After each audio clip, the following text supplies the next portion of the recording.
როგორ დავახციოთ თავი არასასურველ სარეკლამო შეტყობინებებს 1 ნოემბრიდან პერსონალური მონაცემთა დაცვის შესახებ კანონში შესული ცვლილებები სრულად ამოქმედება, რომლის თანახმადაც მონაცემთა გამჟღავნებაზე, SMS-ის საშუალებით პირდაპირ მარკეტინგის განხორციელებაზე და სხვა დარღვევებზე საჯარიმო სანქციები იქნება დაწესებული. კომპანიები, რომლებიც მომხმარებელ სარეკლამო შეტყობინებას უნებართოდ გაუგზავნიან, 5,000 ლარის ოდენობით დაჯარიმდებიან. მომხმარებელთა ინტერესების საზოგადოებრივი დამცველის აპარატში კი ფიქრობენ, რომ სანქციები საკმარისად ეფექტური ვერ იქნება.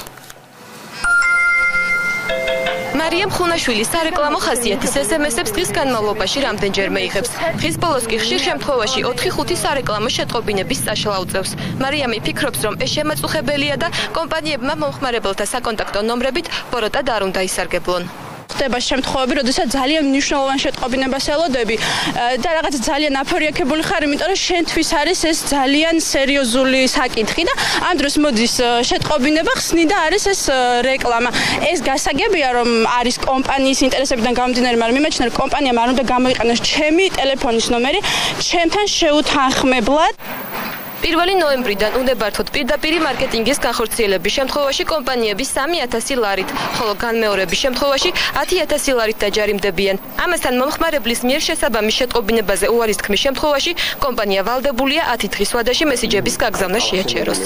ვისი უფლებებით შეიძლება საშუალება აქვს მოგმართოს წერილობით განცხადებით მიუთითოს იმ ფაქტობრივ გარემოების შესახებ, რომ მას მოვიდა SMS-ი, გააგზავნა პასუხი და შესაბამისად აკლავ მიუვიდა SMS-ი.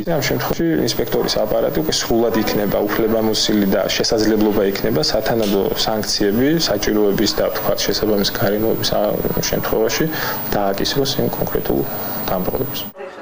კომუნიკაციების ეროვნული კომისიის მომხმარებელთა ინტერესების დამცველი კი ამბობს, რომ სანქციები, რომელიც დამღრევ კომპანიებზე გავრცელდება, საკმარისად ეფექტური ვერ იქნება. უწყებაში დასავლური ქვეყნების მაგალითი მოყავდა განმარტავენ, რომ ევროპულ ქვეყნებში საჯარიმო სანქციები გაცილებით მაღალია და ის 5,000-დან 125,000 დოლარამდე მერყეობს.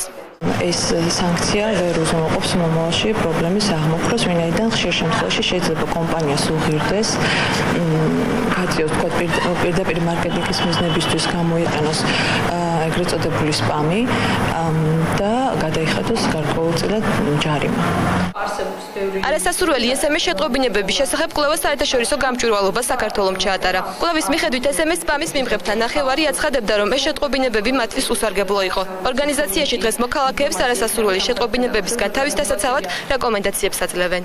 თუ კომპანია არ გაძლევთ მარტივ საშუალებას, რომ უარეთ თქვათ ამ შეტყობინებებზე, იმავე SMS-ში დაუშვათ, ამ შემთხვევაში შეგიძლიათ ელემენტარულად Google-ის საშუალებით მოძებნოთ ამ კომპანიის საკონტაქტო ინფორმაცია, დაურეკოთ მათ და მოსთხოვოთ, რომ ამოიღონ თქვენი ნომრები მათი სიებიდან. ისინი ვალდებულები არიან შეასრულონ ეს მოქმედება, თუ ისინი ამას არ შეასრულებენ, მომავალში უკვე მათზე გავრცელდება შესაბამისი სანქციები.